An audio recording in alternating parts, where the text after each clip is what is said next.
Hello and welcome to the Providence College Podcast. I'm Michael Hagan from the class of 2015, and I'm joined by producer Chris Judge from the class of 2005. Today we reintroduce a familiar voice in a new role. Father Justin Bolger, recently named chaplain of Providence College, served as associate chaplain at PC and associate pastor at St. Pius's Church before taking over the head chaplain role at the end of this academic year. We're thrilled to have him back on the podcast to talk about his vision for campus ministry at Providence College. Father Justin, thanks for joining us. Thank you, Michael. Thank you, Chris.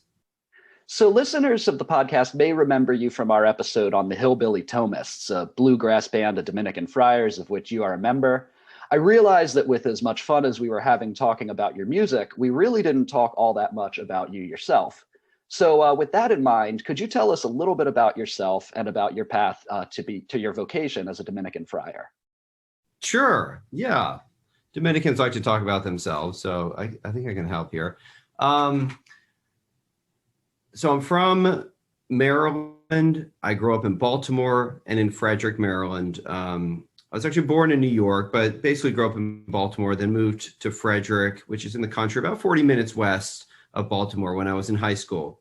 I come from a big Irish Catholic family, and we played a lot of music together. So that, it's part of my origin story. It's just a lot of music with the family. And so much so that my sister Maggie and we started a band.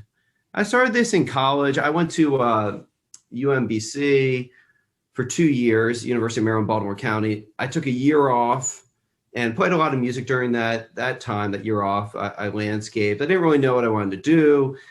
Then I went back to school to University of Baltimore, another state school, and graduated with a business degree. But then proceeded to play a lot of music, especially with my sister Maggie, and did that for about 7 years. So I entered the order a little bit later. And then even after my sister and I stopped playing music together, we were signed to a record label and lived in Nashville, LA for a little bit, recorded albums, toured. It was awesome, but I was looking for something more. So after that, I worked at Mount St. Mary's University, actually in the chaplaincy there, in campus ministry there, as director of music ministry. So Mount St. Mary's in Frederick, Maryland. And at that time, I started thinking more about the seminary. And I was already thinking about that in my late 20s, but more and more was considering a vocation that God might be calling me to serve him as a priest. Now, a little bit more about my family. My oldest brother is a priest of the Archdiocese of Baltimore. So he's a secular diocesan priest. And I knew a handful of priests, at least growing up, who were diocesan priests. And in one sense, I loved what they did. Just serving the church, serving the people of God, celebrating the sacraments. But I wasn't so attracted to the diocesan priesthood. And I think just the Holy Spirit kind of put it on my heart to look into the Dominicans. But it also coincided, I think, with some natural loves, the love of community. So, and religious order, that's one of the foundations of it is community. So the Dominicans had that. Wonderful community. I got to visit them a few times in DC when I was in Maryland, and was really inspired by that. And also, we've got a couple of mottos. One is also happens to be the motto of Providence College, Veritas. So truth.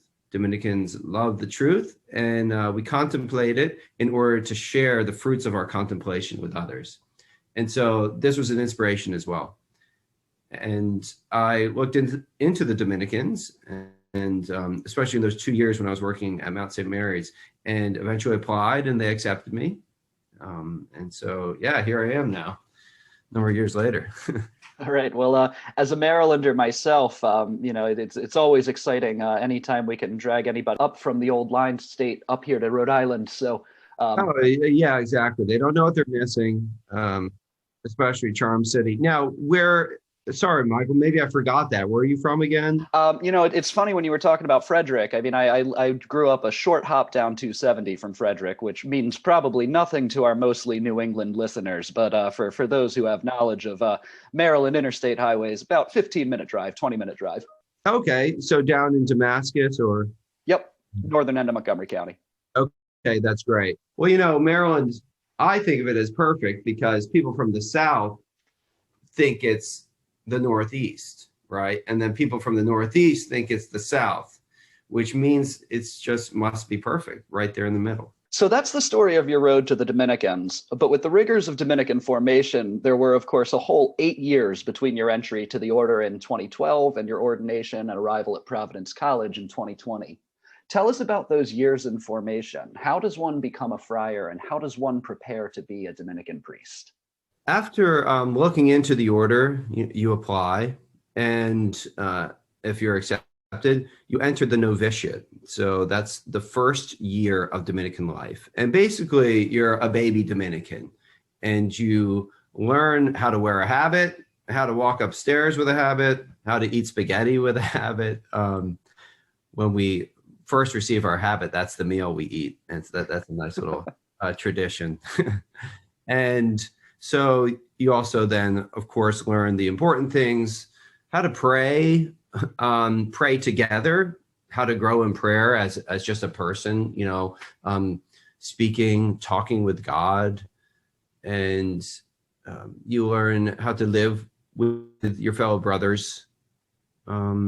We take on different ministries, but not that much in the novitiate. The novitiate is a bit more of a kind of an inward year, not so much navel gazing, but you're not so active in the community. You're focusing on what it means to be a Dominican and what does it mean to be a Dominican. Like I said before, it's a life of prayer. It's a life of community, of study, but really learning how to love study, not as something as a chore or something to be graded on, but rather something to love and then to share what it is you love about it with others, especially the love of scripture and theology, but really all sciences as well. And so that was that first year. And this year is a year of discernment as well. So that a young man considers himself called. That's why he applies. That's why he enters. And then through prayer and also the counsel of those who he lives with, the friars who are in charge of him, his novice master, other senior friars there, and then even being with his fellow novices, he has conversations. And so that year, all of this happened for me, and so that was a really beautiful year. I think just kind of coming to understand who I am more, God's plan for me, and that I was happy and sort of growing closer to God in this life. And so then the next 7 years, that's a lot of study, a lot of ministry, a lot, of course, all those other things, fraternity, praying with the brethren, and those were really great years too. There were certain gifts of that year too. I'm thinking of even growing in a greater love for music. And choral music too. So I'd always been interested in folk, rock, pop music as a singer-songwriter, and I still am. I love that stuff, and still continue to find new bands, new artists. But I started to sing more in our schola and started to learn our own Dominican chant. A lot of people know Gregorian chant, but I came to love our Dominican chant, and then to just sing with the brethren more. And a lot of our singing is also praying. It's tied to the liturgy. So I think there was a nice connection for me there, that I grew to love music even more, love singing more, but in the context of praying, praying to God with my brethren. Now, in your college years or in your Dominican formation, were there chaplains or ministers or other spiritual confidants who you draw inspiration from in your current work as a chaplain? Yeah, sure. Well, I remember there's a great priest of the Diocese of Nashville, Tennessee, when I was living there, Music City, and Father John Sims Baker. And so he was the chaplain at Vanderbilt at the time. I think he's down in Murfreesboro right now and is doing some chaplaincy work there. But he did wonderful work at Vanderbilt. And I was inspired by his approach, the way he was really there for students and preached well to them and gave them a place of community, showed them how to love the Lord. So he's a great chaplain. I met, before I entered the order, I met a Dominican, Father Malcolm Willoughby, and he passed away just a couple of years ago. But he was the first friar I met, and he was a hilarious guy. He kind of like immediately started making fun of me, I was like, okay, well, that's an interesting take. But he had a great sense of humor. He was really had a heart for the ministry, for the apostolate. So he was out saying mass, hearing confessions, almost to the day he died, which was when he was 94 or 95 or something. Wow. Yeah. So awesome man, awesome friar, awesome priest. When I was working at Mount St. Mary's, the chaplain there was Father Brian Nolan, and he is a priest of the Archdiocese of Baltimore and an old friend of mine, but he is a real joyful priest. And that was an inspiration for me as well, because I could see how he affected joy and grace in all those he served at Mount St. Mary's. So yeah, those are just a few that come to mind, but I'm sure there are plenty of others as well. So when you arrived at Providence College, what were your first impressions? In what ways did you feel at home? And was there anything that took some getting used to? Well, first I said, where is everybody? And I said it a few times, during especially the first semester. So yeah, it's been interesting because I was ordained, amidst our pandemic regulations. So when I was ordained, it was a small affair, and I didn't travel much after ordination. A lot of times after ordination, a newly ordained priest will celebrate mass at different parishes that have meant a lot to him, but I couldn't do that. And so, but I mean, it was beautiful, the ordination and spending a lot of time with my family. But then I arrived here, and it was still kind of a subdued vibe, but I was certainly happy that school was going to happen. And there was a lot of great work done by staff, faculty, and a lot of the folks here in campus ministry to make it happen for students. And I know it was difficult too for students. So certainly a strange year. Now, but there was a lot of beautiful stuff there as well, because we were still able to celebrate the sacraments, besides a few times when it was shut down a few times. So that was difficult. And I felt for the students, and of course, others during that time, that they were unable to worship together. And so it was, I think it's kind of a mixed bag. And it definitely, it's hard to get used to masks. And so, one thing I noticed this past year, you may look at someone with a mask on and then get to know them with their mask on over the course of weeks or months. And you kind of fill out the rest of their face. But then when they finally remove their mask, you go, oh, okay, that's actually what you look like. I've been thinking you looked like something else. But then that's beautiful too, to really start to get to know people face to face. And, I know there are many homilies in here, but so yeah, some of the challenges right there, but also it's been great coming out of the various regulations so that we can do more in person. We can worship together. We can just have events, kind of social events together with the students, with staff. Now, in the face of pandemic restrictions, what were some of the creative ways that the chaplain's office and campus ministry served students this year? Okay, yeah, well, some of that involves music. So one thing, and maybe we brought this up when we were talking about the Hillbilly Thomas musical project, but Father Peter Gouch and I, so Father Peter is another one of the chaplains here in campus ministry.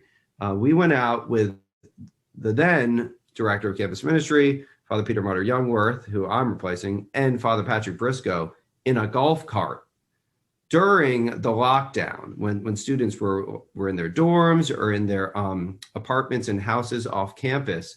And we went around in a golf cart with our instruments. And so we would go to different houses, stop, and start playing outside. And students would come and, we'd just kind of serenade them and bring some joy, pray with them a little bit as well. And we did this kind of all through the neighborhood. And it was really fun. At one point, I don't know what street that is, but we were kind of in the middle of the street and the music was reverberating off the buildings. So it was kind of like a little natural amplification going on, and students gradually emerged. And that went viral a little bit. It was shared. We do have the video of the Dominican golf cart ministry, which we can drop into the show notes. Oh, okay, wonderful. Yeah, so that was one of the creative ways, one of the memorable ways. Certainly, we did a lot over Zoom, and the Zoom fatigue syndrome, ZFS, is a real thing, and but we tried to make the most of that technology while not kind of overloading our students with it. But we were able to do some retreats that were a mix of online and in-person events. So we tried to be as creative as possible, especially using the technology to still engage our students, still try to form them within campus ministry. And Father Peter and I continue to do some music even over Zoom as part of a retreat or as part of a talk or something to keep it interesting. So what's been one of your most rewarding experiences in your year as associate chaplain? Yeah, I mean, there are probably a few that I could point to. I mean, it was beautiful just to be able to preach and celebrate Mass for students, because, like I said, a few times there was a lockdown even on attending Mass. So to be able to come out of that and preach to students and try to encourage them, that was really beautiful. Certainly just celebrating confession, that's always beautiful. And one Zoom event that I worked on with one of our campus ministry student leaders, I thought was pretty successful, and I really enjoyed putting it on with her. That was Karina Alessandra, who graduated last year. She actually founded the Faith and Science Ministry out of campus ministry, which just seeks to explore the relationship between faith and science and overcome false assumptions that there might be conflict between the two.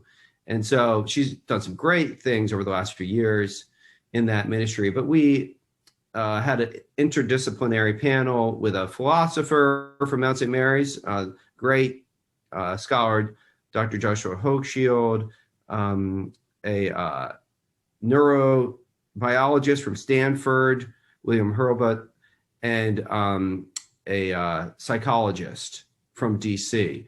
And they all spoke about the issue of loneliness in our digital age, especially amidst the pandemic, and kind of diagnosing that and also providing remedies, especially from their particular fields, but they're also all men of faith.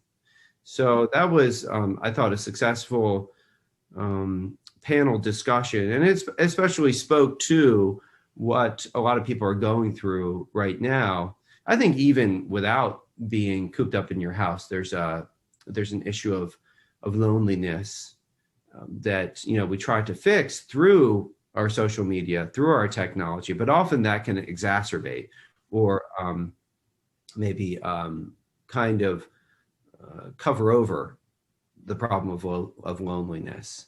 And so they had a really beautiful, intelligent, and encouraging discussion. And there were a lot of people, especially students, who attended that over Zoom. So that was, I thought, a nice kind of moment there amidst the pandemic regulations and protocols to be able to reach people in that. How would you describe the role of a chaplain, an active ministry, and a functioning chapel on a college campus? And what beyond the obvious fact that most members of that kind of a community are students makes a campus-based faith community different from a normal parish? Yeah, so I mean, maybe I can even start most generally and work down here.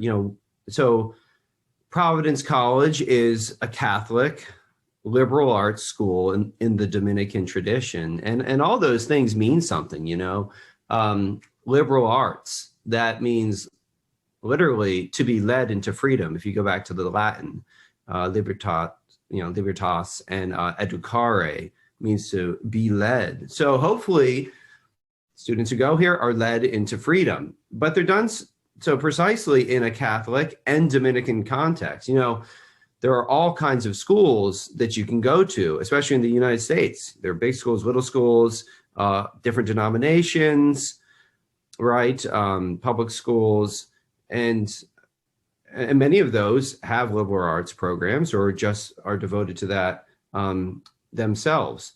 And so we are as well. And we are a community open to discussing what that means. But we're also rooted in Catholic and Dominican tradition.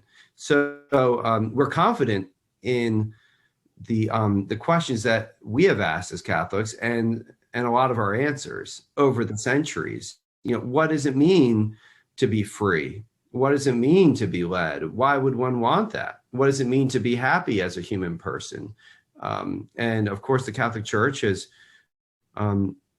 points to especially Jesus Christ. Again, what is our motto here as a Dominican school? Veritas, truth. Jesus said, I am the way, the truth, and the life. So the way to have a happy life is through the truth of Jesus Christ. Which almost rhymes there. We could. There, you're the songwriter at it again. Yeah. I can't help it. Yeah, but so there's that foundational principle of what it means to be a Catholic Dominican liberal arts school, and but the church doesn't impose; the church proposes. So that's what we do here. As Dominicans, we've always been kind of involved in the schools.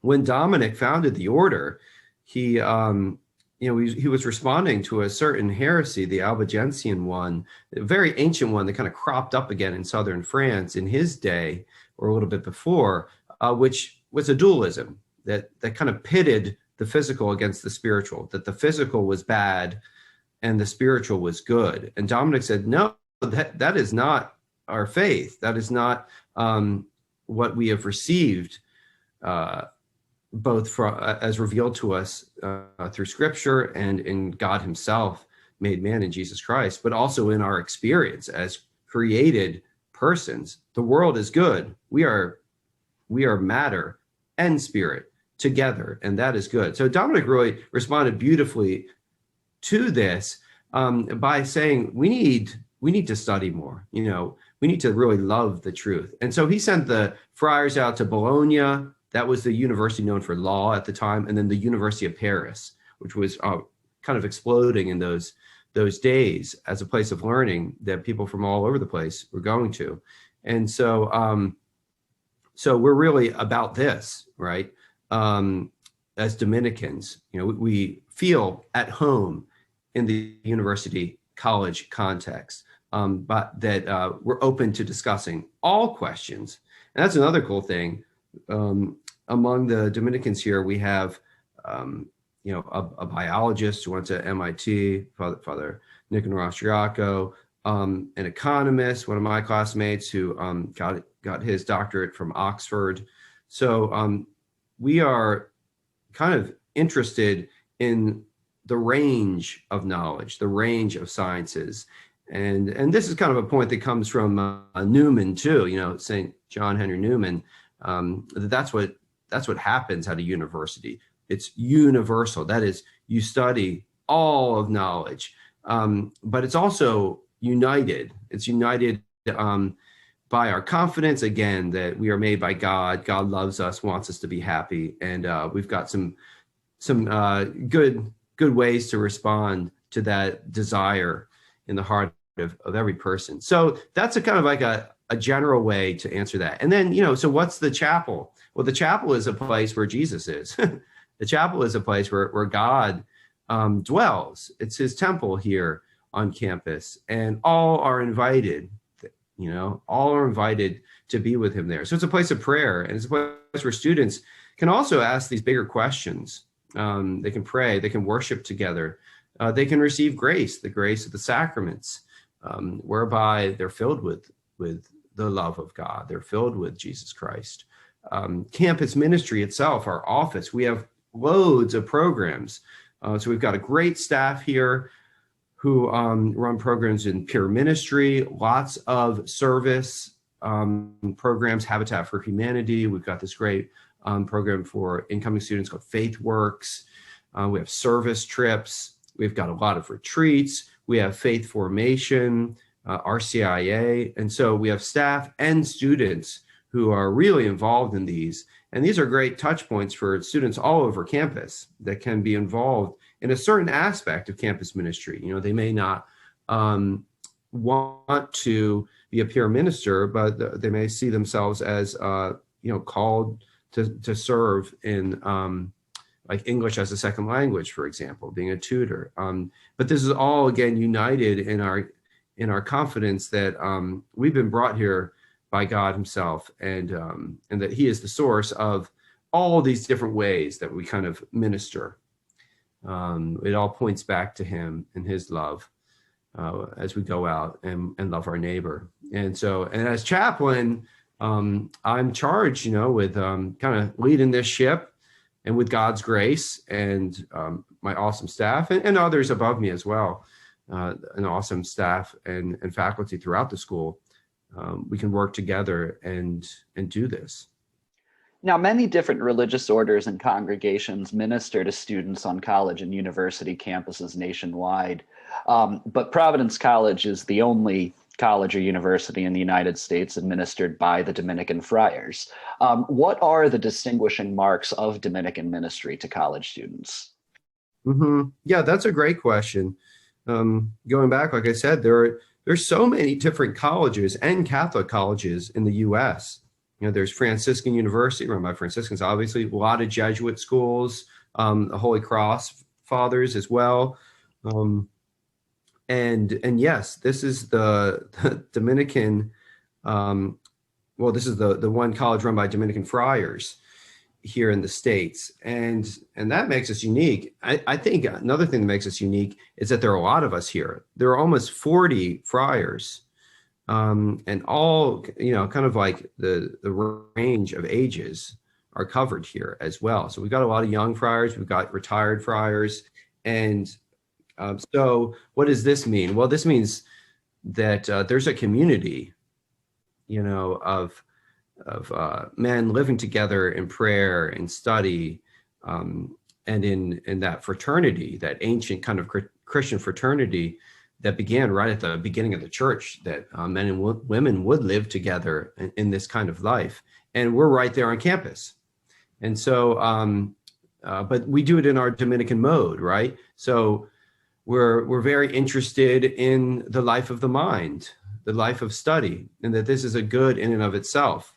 And so we love trying to help students see that, they've got a nice brain, and they may be really happy using it, and to continue to point them to the beauty of the intellectual life, that and not to just reduce it to books or to a lab, but rather that one can be a kind of person that loves to learn, and that can kind of be a way of life, and that can really help you throughout life, and so I think that's one thing that we do as Dominicans, is this love of study, love of truth as a way of life. And so there's that, again, embedded in our motto, Veritas, truth. Those are, a couple features of what it means to be here at PC, which is a Dominican school, and not a Franciscan, not a Jesuit one. What successes from Father Peter Martyr's time as chaplain are you hoping to build on? And are there any new programs or initiatives that you hope to introduce in the near future? Yes, well, hopefully I leave it as good as he left it for me. And I hope to be half as organized. So I don't know how he did it, but because there is a lot going on in campus ministry, which is great. It's beautiful. It's really rich. But he was able to do it all. And so I'm wondering, do they know who they put here? No. So I want to grow in organization. So that's going to be a challenge to me. And but Father Peter Martyr left me just a very rich, a very beautiful ministry on all fronts. Like I said, we've got all these different things that we do in campus ministry with service and justice, peer ministry, faith formation, retreats, and a lot of other stuff, liturgical ministries as well. And so I hope to just be able to continue to guide our awesome students and staff who are serving the Lord and serving their community through these different ministries. And so with God's grace and the forbearance of the community, I'll continue this great ministry here. New programs, I mean, we're in discussions as staff just about focusing our formation program with our campus ministry leaders. So again, we've got a lot of students who are involved, and we just want to be even more focused about what it means to be a student leader on a Catholic campus, and one who is always seeing what they do in light of discipleship, of being a disciple of Jesus Christ. So we're trying to hone our vision there, and that's really exciting. That's a lot of fun. So that's our formation program. We're looking at different, actually a pilgrimage idea.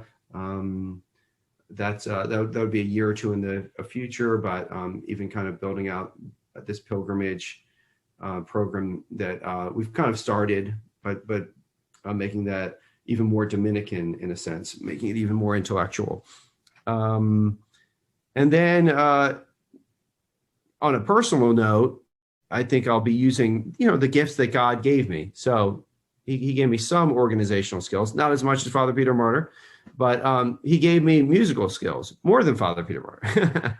And so I hope to use that, to continue to use that. There's we have this pub on campus, McPhail's, which didn't get any use last year, of course, but I'm pretty sure we're opening it back up. So I hope to be able to have a sort of like residency gig there, maybe every other week, something like that, to play some songs and hopefully also get staff, students, faculty involved as well.